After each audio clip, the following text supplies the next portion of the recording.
everyone, this is Advocate Priyanka and today we are going to discuss a very important topic of human rights, that is NHRC, National Human Rights Commission। देखिए, जो national human right commission है वो अपने आप में एक statutory body है जो ह्यूमन राइट्स को प्रोटेक्ट करती है। ह्यूमन राइट्स ऐसे अधिकार, ऐसे मौलिक अधिकार जो हर इंसान को मिलते हैं एक देश में जीने के अधिकार, उसके ह्यूमन बीइंग होने के नाते जो अधिकार होते हैं वो सारे ह्यूमन राइट्स कहलाते हैं। अब इन ह्यूमन राइट्स को प्रोटेक्शन देने के लिए भी कोई अथॉरिटी होनी चाहिए, क्योंकि बिना किसी अथॉरिटी के, बिना किसी ऐसे इंस्टीट्यूशन के हमारे राइट्स को ज़रूर ख़राब किया जाता है। तो ऐसे एक इंस्टीट्यूशन का नाम है नेशनल ह्यूमन राइट्स कमीशन। अब ये जो नेशनल ह्यूमन राइट्स कमीशन है, इसको हम watch dog of human rights भी बोलते हैं। क्यों? क्योंकि इसका काम ही ह्यूमन राइट्स को प्रोटेक्ट करना और प्रमोट करना है। नेशनल ह्यूमन राइट्स जो है एक स्टैट्यूटरी बॉडी है। ये कमीशन एक स्टैट्यूटरी बॉडी है जो 12 अक्टूबर 1993 को एस्टैब्लिश की गई under protection of human rights act, और जिसको बाद में 2006 में अमेंड भी किया गया। इसके जो हेडक्वार्टर्स है वो न्यू दिल्ली में है, और इसके अलावा इसका जो एरिया ऑफ जुरिस्डिक्शन है वो इंडियन कोर्ट्स के थ्रू है। इंडियन कोर्ट्स के थ्रू ये अपने जुरिस्डिक्शन को बढ़ा सकते हैं, फैला सकते हैं। किसी के भी अगर ह्यूमन राइट्स वायलेट होते हैं तो they can take them to the court और वहाँ पर ले जाके उनको न्याय दिलवा सकते हैं। न्याय दिलवाने में ये उसके ऊपर प्रोसिक्यूशन भी चला सकते हैं और उनको कॉम्पेंसेशन भी दिलवा सकते हैं। ये दोनों इनके अंडर ही आता है। अगर हम बात करें इसके इवैल्यूएशन के ऊपर, तो इसका इवैल्यूएशन कैसा हुआ? इसका इवैल्यूएशन हुआ 1994 में, जब यूएन ने, यूनाइटेड नेशन ने अडॉप्ट किया universal declaration of human rights. उसके बाद 1991 में पेरिस प्रिंसिपल्स को एस्टैब्लिश किया गया नेशनल ह्यूमन राइट्स इंस्टीट्यूशंस के जरिए, एंड 1993 में अगेन यूएन ने पेरिस प्रिंसिपल को अडॉप्ट कर लिया।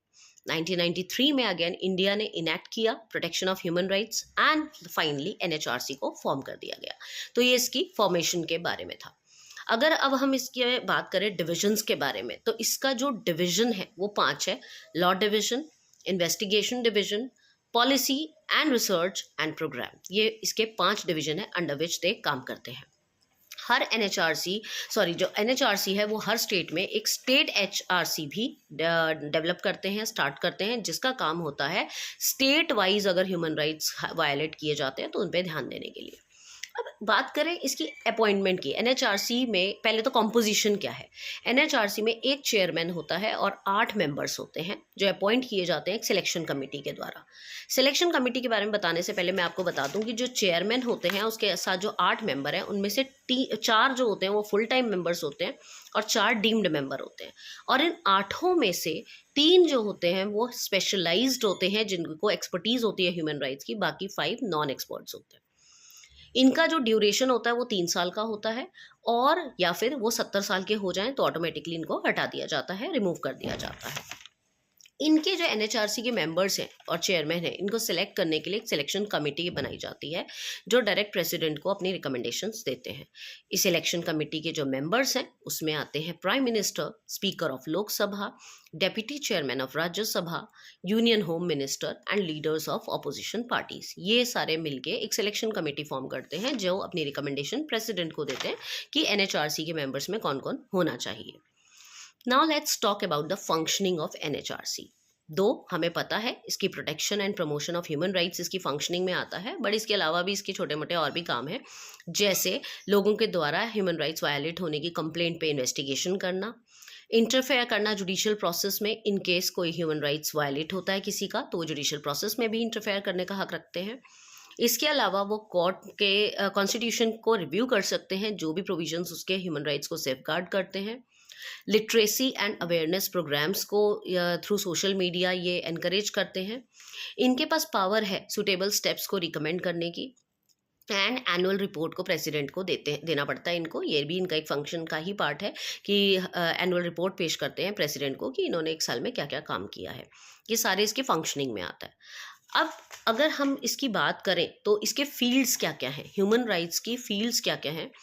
एक तो ये right to life, dignity, liberty, equality of individual पे काम करते हैं, और जिसको इनके protection of human rights act के अंदर डिफाइन किया गया है सेक्शन 2 क्लॉज 1 में। ये जो एस्टैब्लिश हुई थी ये पेरिस प्रिंसिपल से एस्टैब्लिश हुई थी, और बाद में यूएन ने जनरल असेंबली में 1993 में इसको एनफोर्स कर दिया था। Now finally let's talk about the limitations of human rights commission. अब ह्यूमन राइट्स कमीशन के अगर इतने फायदे हैं तो कहीं ना कहीं छोटा मोटा इसका लिमिटेशन भी होगा, जिसके बिना आंसर आपका पूरा नहीं होगा। तो लिमिटेशंस की अगर हम बात करें तो सबसे पहला इसका लिमिटेशन है, इसके लिए गए फैसले बाइंडिंग नहीं होते। वो उन्होंने फैसले ले लिए but it is not necessary कि ये बाइंड हो। दूसरा, प्राइवेट पार्टीज के ऊपर ये इन्फोर्स नहीं कर सकते, पब्लिक पार्टीज के ऊपर इन्फोर्स किए जा सकते हैं। तीसरी इसकी लिमिटेशन ये है कि 8 में से 3 ही मेंबर इनके एक्सपर्ट होते हैं, बाकी के 5 नॉन एक्सपर्ट्स होते हैं, जो एक बहुत बड़ी कमी है।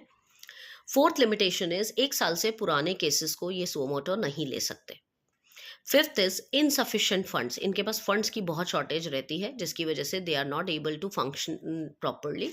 एंड फाइनली ब्यूरोक्रेटिक फंक्शनिंग होने की वजह से there is always delay in their decision making. तो काफ़ी सारे लिमिटेशंस हैं, क्योंकि इस तरीके की चीज़ें अगर हों तो कोई भी बॉडी ठीक से एंड एफिशिएंटली वर्क नहीं कर सकती। तो एनएचआरसी एक ऐसा टॉपिक है जो हर एग्जाम में जहाँ पर भी ह्यूमन राइट्स की बात होगी वहाँ पर इसके आने के पूरे पूरे चांसेस होते हैं। You can study this, and in case you have any doubts or you want any notes or files, you can contact on 9953308400. All the best.